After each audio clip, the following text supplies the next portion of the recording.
You bet.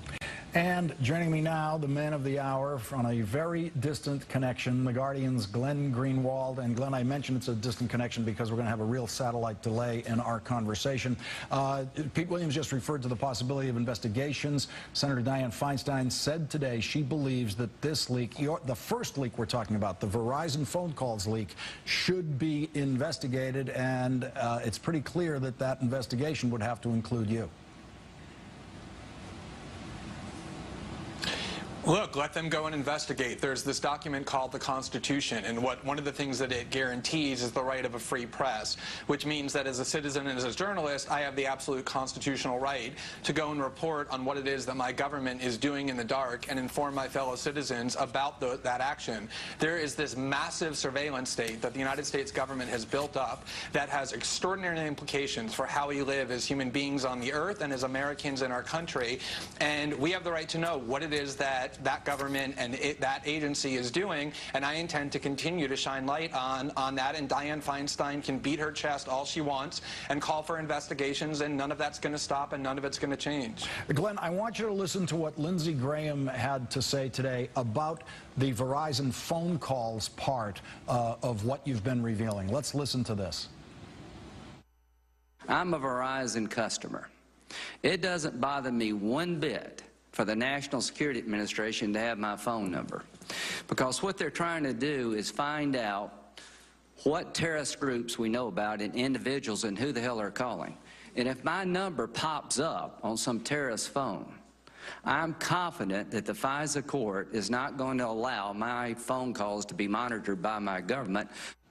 Now, Glenn, he went a little haywire there at the end, because if his number pops up on a terrorist's phone, he is going to be investigated. That's exactly what they say the point of the program is. But the first part of what he was saying, I think he may be speaking for a lot of Americans who say, I mean, I'm holding my Verizon phone in my hand, and I think I've heard a lot of people today say, I don't care that they're collecting all of the phone calls I make. You know, the phone company's connecting all that information anyway. Well, I mean, I think it's notable that one of the most right-wing members of the United States Congress is stepping up to be the most vocal defender of what the Obama administration is doing and what the Bush administration did before that, because it's a very right-wing mentality. The idea is that the government should simply know everything that citizens in a free society are doing, regardless of whether there's evidence that we've committed any crimes.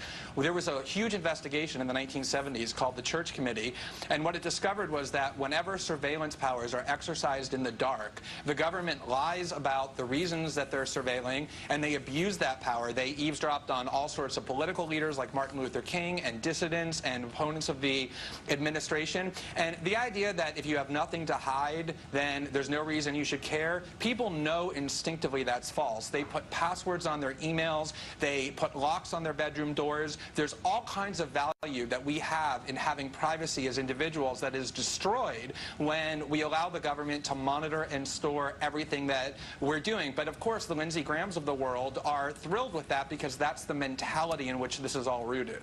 Glenn, you broke last night's story through the British newspaper, The Guardian. Tonight's story, you're breaking, teaming up with the Washington Post.